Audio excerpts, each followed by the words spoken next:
Okay, I'm Alejandra, and then I've been here for 14 years. I came from Mexico. I've been working at McDonald's for 13 years already. Okay.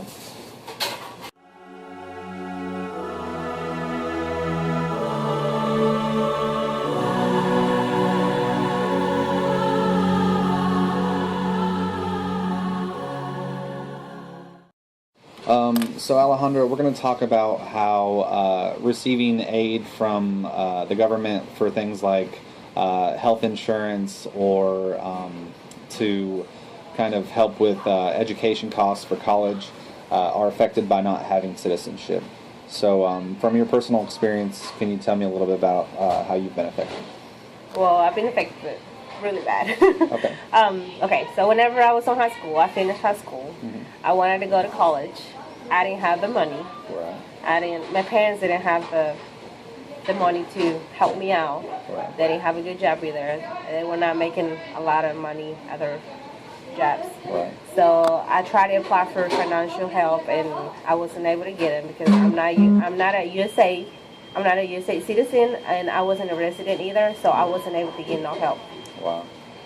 And so, I mean, for college, a lot of times it's thousands and thousands of dollars. So that would have been just too hard, right? Yeah, and that's the main reason that a lot of students, especially the Hispanic, they don't get to go to college sometimes because their parents are not able to help them out with the money.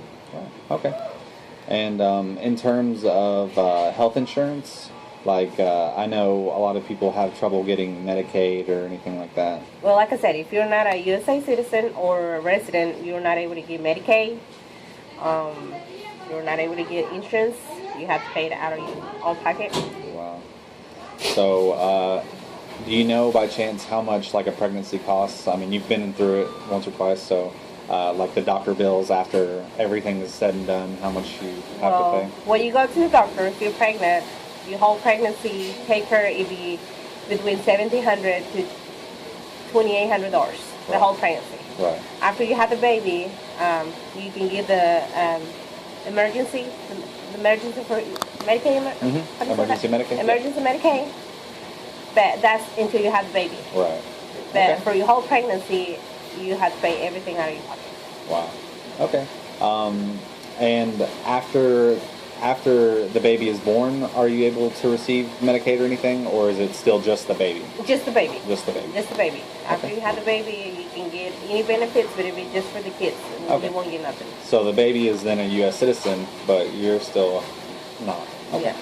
Yeah. As far as anything like WIC, are you able to receive WIC benefits? Yeah, you can get WIC. Okay. Whenever you're pregnant, I think you can get WIC, and after you have the baby, you can still get the benefits on WIC. And also, I think you can get the food stamps just for the kids, not for yourself, because you're not. Right. Okay.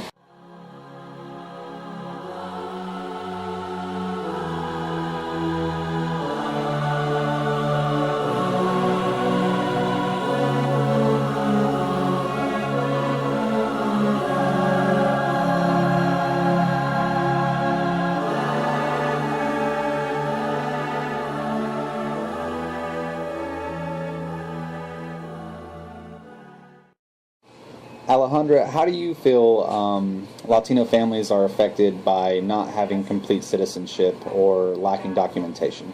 Well, there's a lot of people that is here that they really want to work. They really want to do something for their families. There's a lot of them that they're just here to make mistakes. Right. Well, the most important thing is like if they don't have the citizenship, they have to work under the table. They have to use some other people's social security numbers, or they either have to go and get a fake ones where they can get in trouble. Right. And we talked a little bit ago about E-Verify and how people were used to be able to just kind of slide by. And what has E-Verify done for undocumented immigrants? Well, years ago, a lot of companies, they didn't have to use E-Verify, so it was really easy for people to just use the number and work under their real name, and they didn't have to go through E-Verify. But now that a lot of companies have have to go through E-Verify. It's hard for people to get a job if they don't have a good number, like a good social security. So now a lot of people have been using a good numbers, but they're not their names. Right, so that's how they're getting to work. That makes sense. Okay, so Allie, do you think that when Latino immigrants are asked to work under the table, do you feel like they are paid differently than like United States citizens, or maybe they don't receive the same kind of benefits like breaks or vacations or anything like that? Well, when they work under the table, they only get paid the regular pay that is $7.25. Right. A lot of people, I mean, they get their breaks and all that stuff, but they work over 40 hours. They don't pay overtime. A lot of these places, they know that this people is not legal, right? And they're working under the table, so they get paid less. Right. They don't get the benefits. They don't get vacations. They don't get like days off. Okay. There's even places that it doesn't matter if it's a holiday, they still work. They still work 8 to 12 hours a day. Wow. Okay. And the conditions are probably a lot more difficult too, right? Like if they're working in the field, it might be like 100 degrees or something. Well, yeah, that's true on the fields. And there's a lot of like a carpet mills and all that. Yeah. I mean, they're a better condition, but still, it's not a good pay. Okay. All right. Well, we'll move on.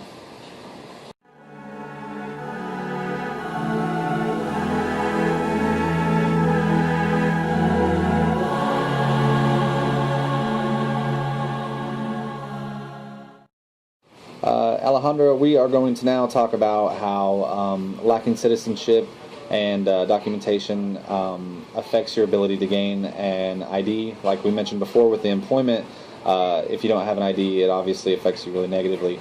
But in what other ways does not being able to gain a valid license affect you? Well, that's the main thing. Mm-hmm. There's no way you can go anywhere. Right. You don't have a way to work. You don't have a way to take care of your kids if there's a problem at the school. Right.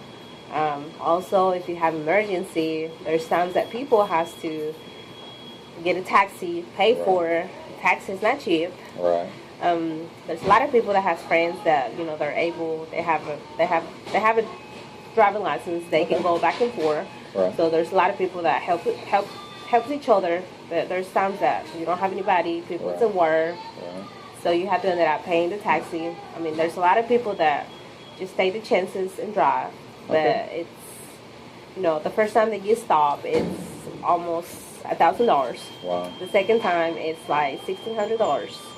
The third time, I think it's $2,500. And also, after that, it's like, they count that like, what do you call that? Like a felony? Or? It's a felony. It's already a felony. So it's even worse. They could potentially deport you for that. Yeah, actually, whenever you get to the felony, it's when they put you with immigration. Oh, wow. And, I mean, that's a lot of problems. Yeah. Especially with fat kids, if you have family. Right. That means they're going to be alone. Yeah, that's really sad. Yeah, and, I mean, there's ways where you can get out. Right. You can get a lawyer, but the lawyer is really expensive, so it's not... Yeah. And not a lot of people can afford that. Yeah. So just have you ever had any legal issues with driving or? Well, a long time ago, one right. time. Okay. When I didn't have a driving license, right. I did.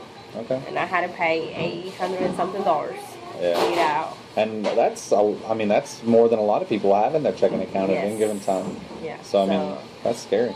Yeah, and there's a lot of people that don't have choices. They don't have choices. They just have to drive. They just have to take the chances. I know here at McDonald's we have a lot of people that are real friendly and are willing to go pick people up if they don't have a license and things like that. Yeah. So. Well, that's a good thing. You have people like that at work. Right. I mean, that it helps each other. Right. But there's a lot of places that you just have to do whatever you can and do it on your own and find your way. All right, I think that'll do it then. Thank you, Alejandra, and I appreciate your time. You're welcome.